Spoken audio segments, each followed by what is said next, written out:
জামায়াত কি বাংলাদেশে ব্যর্থ রাষ্ট্রে পরিণত করতে চায়? প্রশ্ন খসরুর। জানাবো, দেশবিরোধী কাজ যারা করবে তাদের পিঠের চামড়া তুলে নেওয়া হবে বলছেন ইশরাক। এদিকে জামায়াত ও সমমনা দলগুলো মাঠে নামছে, কর্মসূচি দেবে বিএনপি। এবং সর্বশেষ জানাবো, স্থায়ী কমিটির বৈঠক, জামায়াতের আন্দোলনের পাল্টা বিএনপির নির্বাচনী আবহাওয়া। এতক্ষণ শুনছিলেন সংবাদ শিরোনাম, এবারে বিস্তারিত।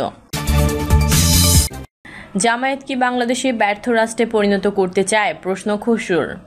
জামায়াত ইসলামী বাংলাদেশকে ব্যর্থ রাষ্ট্রে পরিণত করতে চায় কিনা এমন প্রশ্ন তুলেছেন বিএনপির স্থায়ী কমিটির সদস্য আমির খসরু মাহমুদ চৌধুরী। রাজধানীর বনানীর সারিনা হোটেলে সাংবাদিকদের সঙ্গে আলাপকালে তিনি এ প্রশ্ন করেন।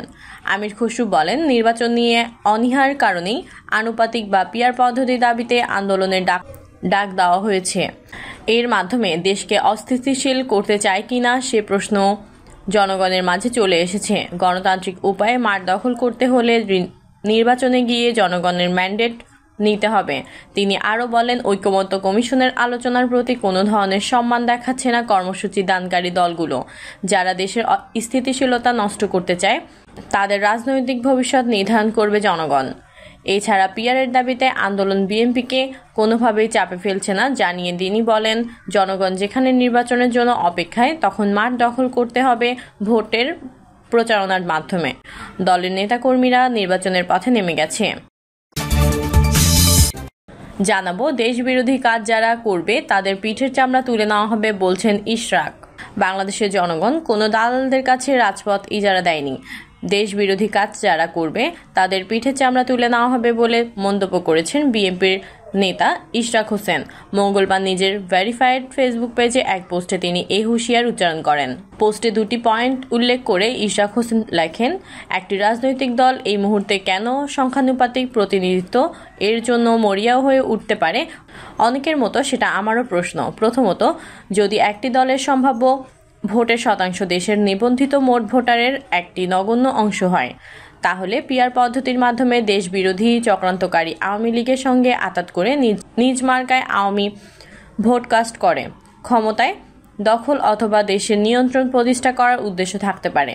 দ্বিতীয়, সংখ্যায় অতি নগণ্য হলেও বাংলাদেশের মাটিতে কিছু বিচ্ছিন্নতাবাদী গোষ্ঠী রয়েছে যাদের একটি বড় অংশকে সরাসরি ভারত পৃষ্ঠপোষণ ও আশ্রয় দেয়।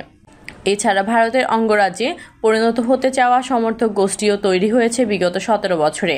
এরা যদি পিআর সিস্টেম ব্যবহার করে সংসদে দাঁড়িয়ে বাংলাদেশের যে কোনো অংশ আলাদা হয়ে যাওয়ার কথা বলে, তাহলে সেটা কিভাবে ঠেকানো যাবে? এবং এখন প্রথম ও দ্বিতীয় দুটি কারণেই বাংলাদেশের স্বাধীনতা ও সার্বভৌমত্ব বিলীন হয়ে যাওয়ার আশঙ্কা রয়েছে। এখানে প্রতিবেশী ভারত তার নিজস্ব বলয় তো বসাবেই, বিশ্বের অন্যান্য সুপার পাওয়ারগুলো একই পদ্ধতি অবলম্বন করবে।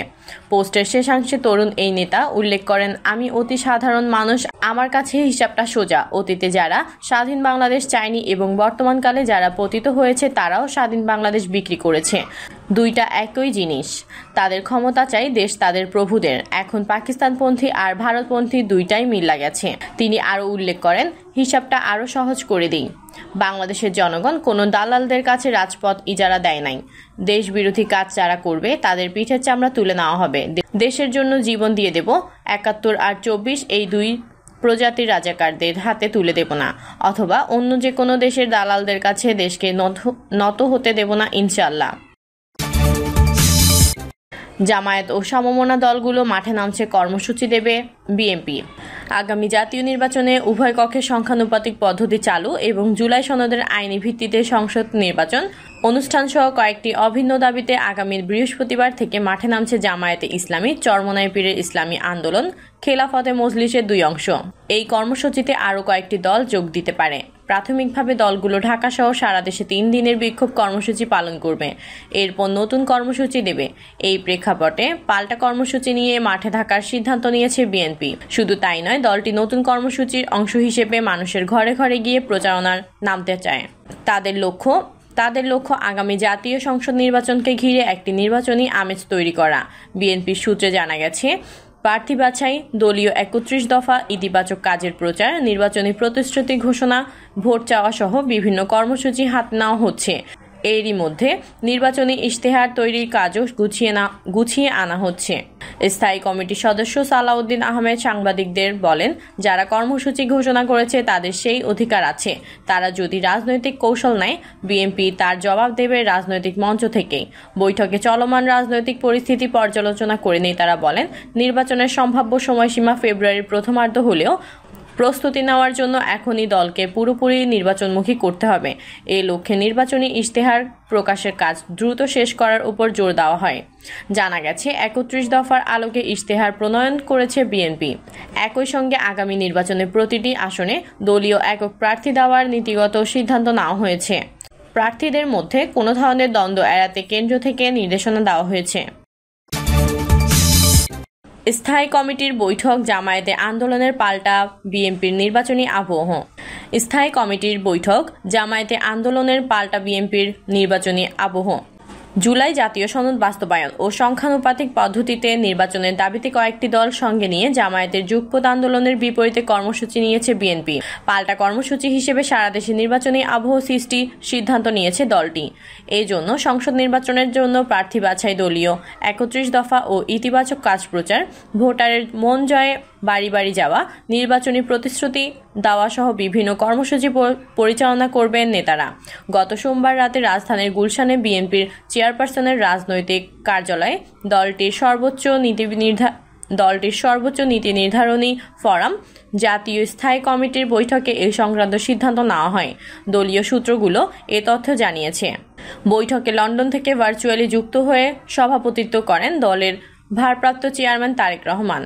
বিগত আওয়ামী লীগ সরকারের বিরুদ্ধে আন্দোলনে দীর্ঘদিনের জোটসঙ্গী এই দলগুলো আলোচনার টেবিল থেকে রাজপথে মুখোমুখি অবস্থানে চলে যাচ্ছে। যদিও জাতীয় ঐকমত্য কমিশনের পক্ষ থেকে সব দলকে নিজেদের মধ্যে আলাপ আলোচনার মাধ্যমে দূরত্ব কমিয়ে আনার তাগিদ দেওয়া হয়েছিল, বিএনপির মনে করছে জামায়াতের যুগপৎ আন্দোলনের উদ্দেশ্যে নির্বাচনের আগে মাঠের কর্তৃত্ব নিজেদের দখলে রাখা এবং নেতাকর্মীদের চাঙা রাখা। এমন পরিস্থিতিতে বিএনপি নিজ দলের নেতাকর্মীদের নির্বাচনমুখী করার কৌশল নিয়েছে। এর অংশ হিসেবে দলের মনোনয়ন প্রত্যাশী সহ সব পর্যায়ের নেতাকর্মীকে জনসম্পৃক্তিমূলক কাজ বাড়ানোর নির্দেশ দেওয়া হয়েছে। আগামী জাতীয় নির্বাচনে উভয় কক্ষে পিআর পদ্ধতি চালু, জুলাই সনদের অধীনে জাতীয় নির্বাচন সহ কয়েকটি অভিন্ন দাবিতে আগামীকাল বৃহস্পতিবার থেকে মাঠে নামছে জামায়াতে ইসলামী, চরমোনাই পীরের ইসলামী আন্দোলন বাংলাদেশ সহ একাধিক সমমনা দল। প্রাথমিকভাবে এই দলগুলো ঢাকা সহ দেশব্যাপী 3 দিনের বিক্ষোভ কর্মসূচি ঘোষণা করেছে। ধারাবাহিকভাবে আরও কর্মসূচি পালনের পরিকল্পনা রয়েছে তাদের। সোমবার বিএনপির স্থায়ী কমিটির বৈঠকে এই বিষয়ে নিয়ে পর্যালোচনা করা হয়েছে। বিএনপি মনে করেছে, সরকার ও বিএনপির উপর চাপ সৃষ্টির কৌশল হিসেবেই এই আন্দোলনের কর্মসূচি ঘোষণা করা হয়েছে। তাই এর বিকল্প হিসেবে নিজ দলের নেতাকর্মীদের মাঠে নামানোর কৌশলকেই উত্তম বলে মনে করছেন তারা।